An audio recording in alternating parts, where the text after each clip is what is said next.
Buongiorno e benvenuti a questa edizione del nostro telegiornale. Vediamo subito i titoli. Catania tenta truffa del finto carabiniere, nella fuga rompe il femore all'anziana vittima. Giovane catanese arrestato dalla polizia. Anche la cocaina rosa tra la droga sequestrata al gruppo che aveva la sua base nella frazione trapanese di Xitta, 3 arrestati. Blitz antimafia tra Catania e Messina, gli interessi del clan Cappello Cintorino sulla riviera ionica, il pizzo anche sull'escursione all'Isola Bella, 39 arresti. La Commissione regionale antimafia a Catania dice puntano al turismo. Abusava della nipote da quando aveva 11 anni, a Catania arrestato lo zio, oggi 20enne, le violenze scoperte grazie ad una lite in famiglia. Arrivano gli ispettori del Ministero sul caso dei ritardi nei referti. Tanti malati oncologici non hanno avuto la possibilità di curarsi in tempo. A Palermo lo sciopero dei rider, paghe basse e poca sicurezza, preoccupazione alla Pfizer di Catania per mancanza di investimenti. Calcio, stasera Palermo al Barbera contro la Cremonese per la partita della svolta, dubbi di formazione per Dionisi. Il Catania guarda il derby col Messina di domenica, Trapani e Messina in crisi.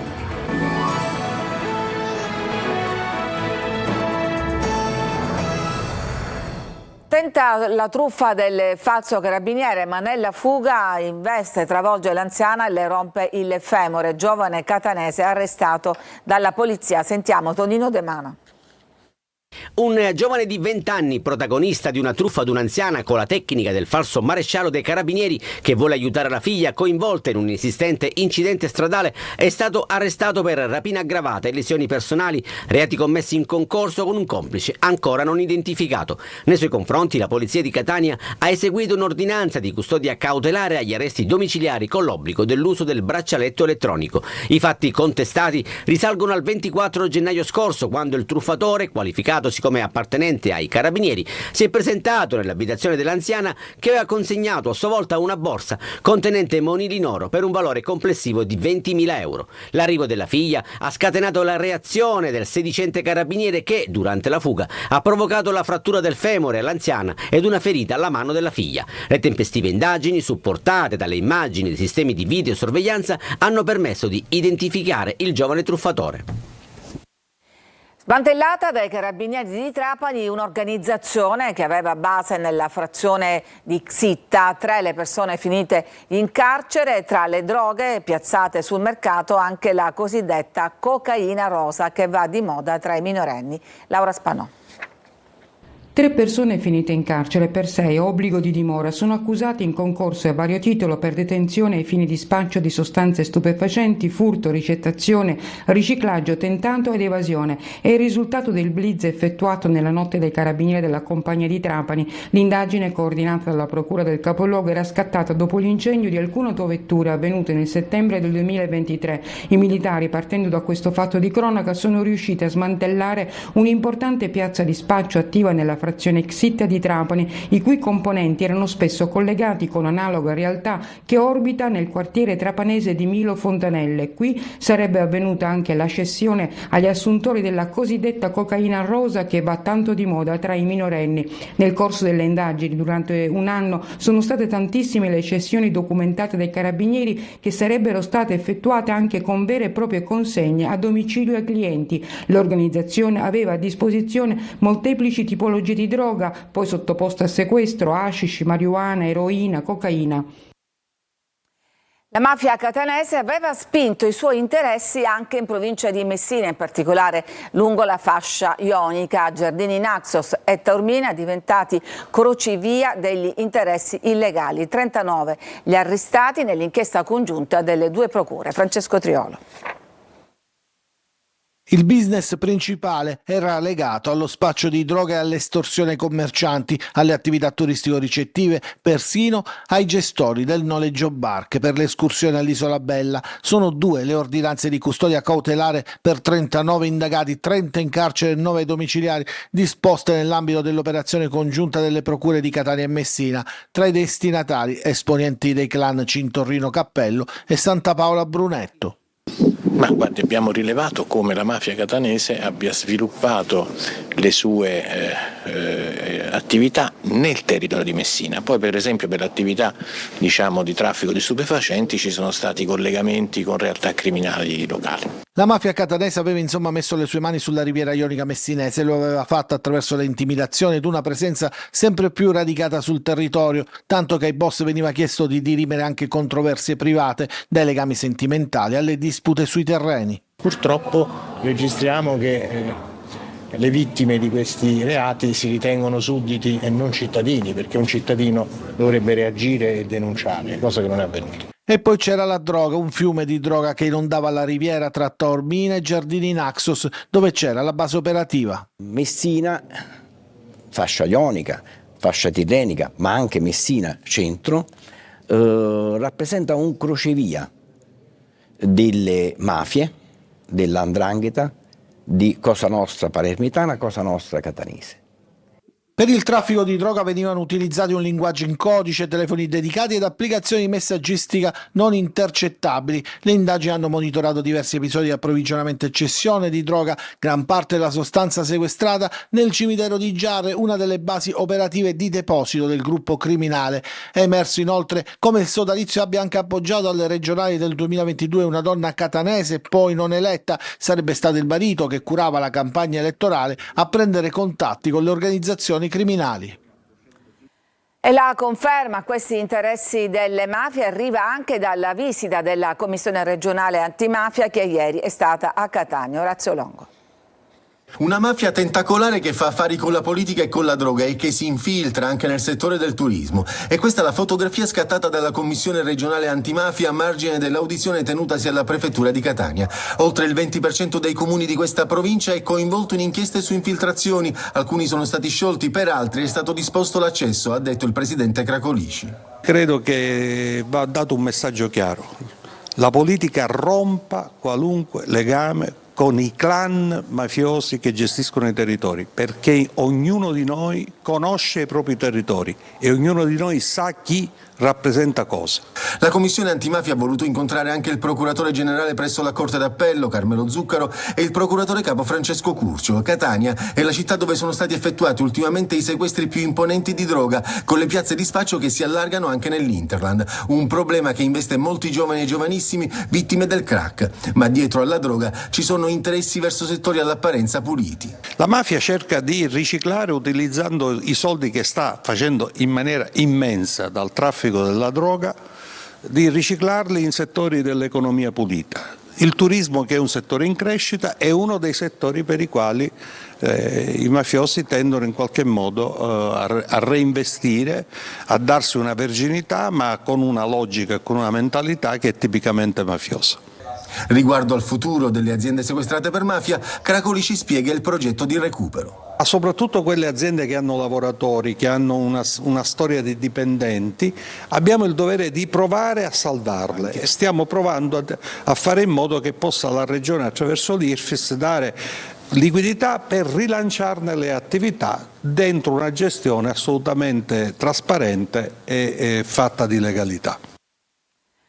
Abusi sessuali sulla nipotina minorenne. Lo zio di 20 anni oggi è stato arrestato a Catania. Tonino De Mana.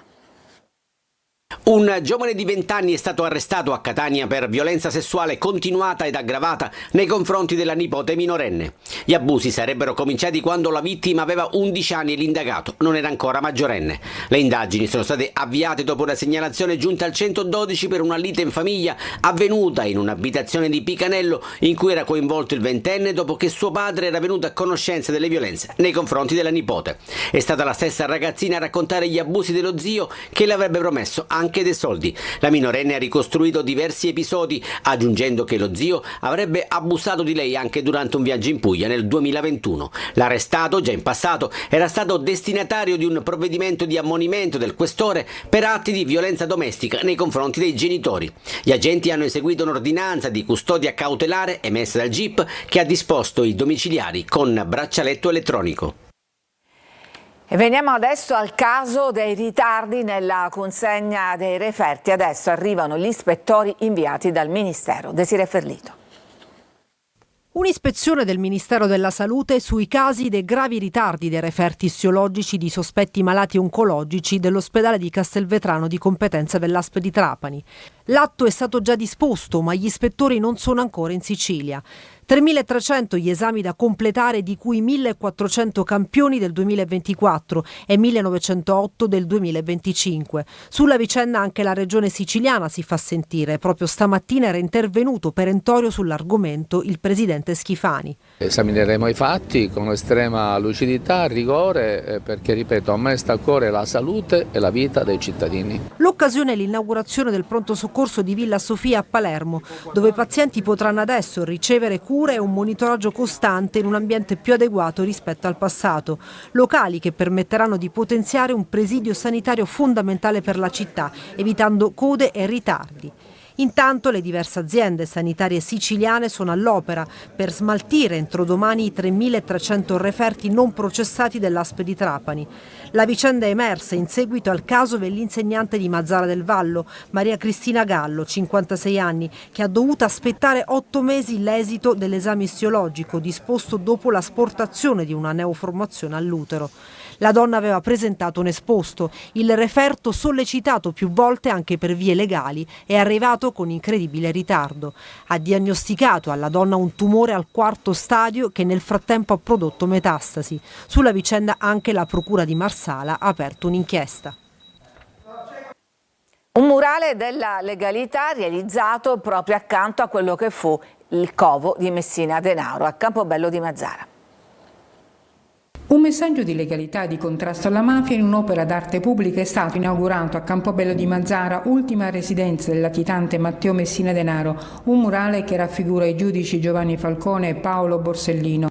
L'opera, realizzata dall'artista di Castelvetrano Fabio Ferrara in arte Ira, è stata dipinta sulla parete di una palazzina popolare a 100 metri dal vicolo San Vito, oggi via 16 gennaio 2023, dove ha vissuto da latitante il boss. Con questo murale Campobello di Mazzara si propone di riappropriarsi della propria identità, dissociandosi dall'immagine di una città legata alla criminalità organizzata e ribadendo il proprio impegno nella lotta alla mafia. Campobello non è la città della mafia, ma vuole essere la città di Falcone e Borsellino. E Campobello, come tutti, d'altronde non possiamo che stare dalla parte dello Stato, da questa parte, che guardiamo verso quella strada, quel vicolo che io ho voluto denominare via 16 gennaio 2023, vittoria dello Stato sulla mafia. Si tratta di un'opera dedicata ai giovani, lo testimonia anche la frase di Borsellino scritta sul murale, come ha detto alla sorella di Falcone, Maria.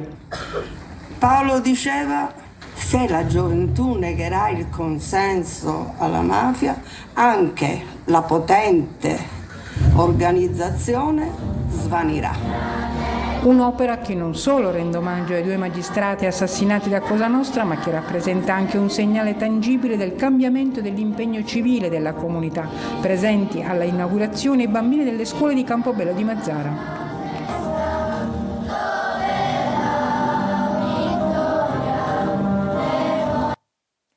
Fermiamo, c'è una pausa per la pubblicità, poi torniamo con altre notizie.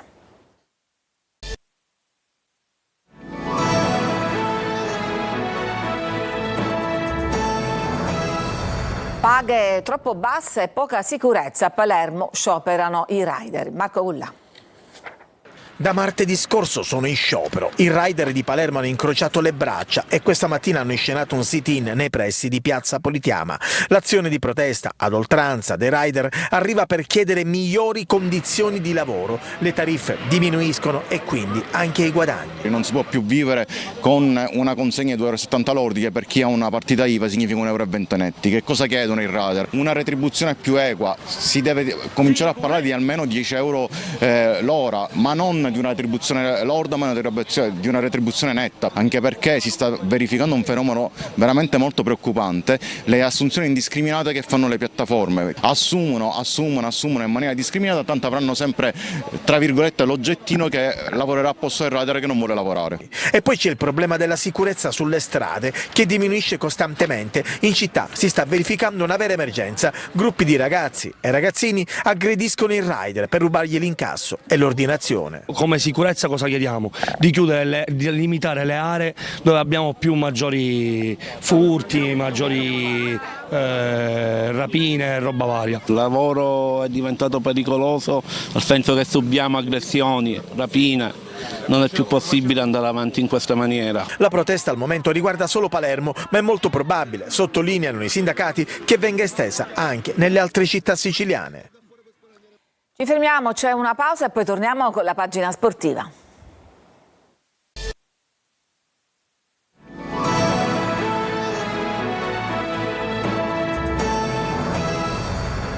Siamo al calcio, stasera il Palermo al Barbera contro la Cremonese per la partita della svolta. Qualche dubbio di formazione per Dionisi. Marco Gullà.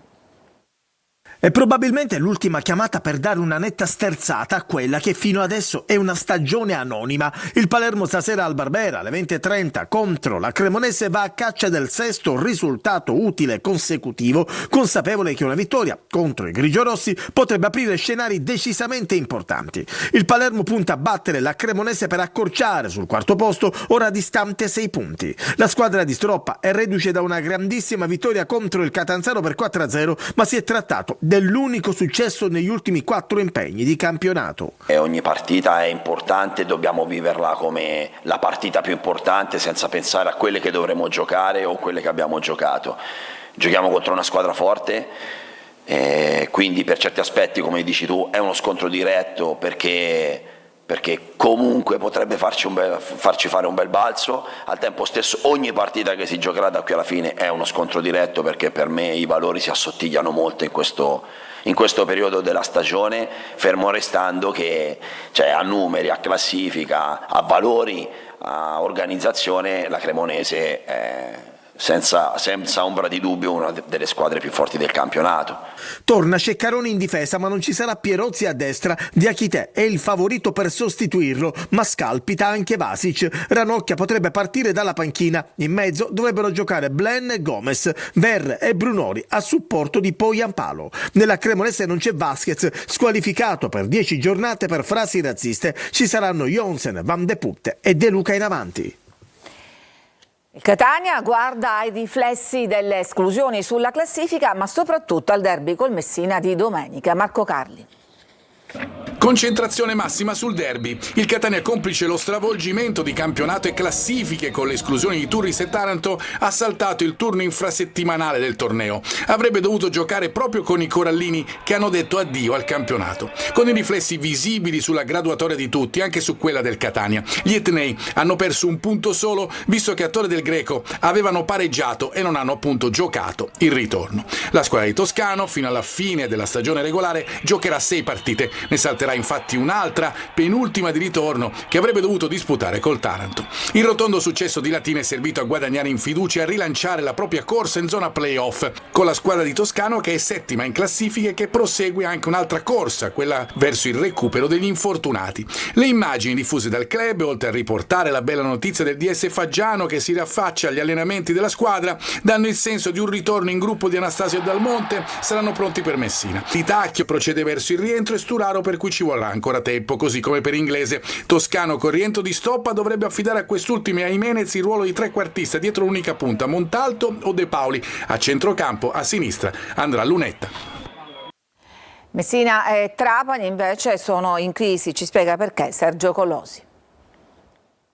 La parentesi di Cava restituisce dignità alla squadra e un punto alla classifica del Messina, ma i sacrifici del campo non seguono novità societarie. Il silenzio dei soci non è un segnale positivo, nonostante una trattativa, l'ennesima, con un gruppo americano capeggiato da un manager messinese.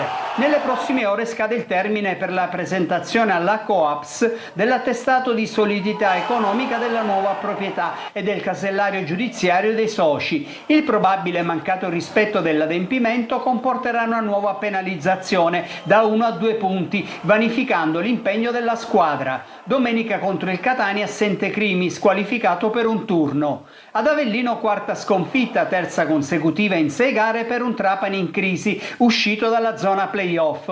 Il progetto di Antonini vacilla, tutti in discussione in casa Granata. Domenica al Provinciale c'è il Giuliano, in una partita senza appelli per Sabatino e compagni. È tutto per questa edizione, vi lascio adesso la rassegna stampa condotta da Emanuela Corsi, grazie a tutti, una buona giornata.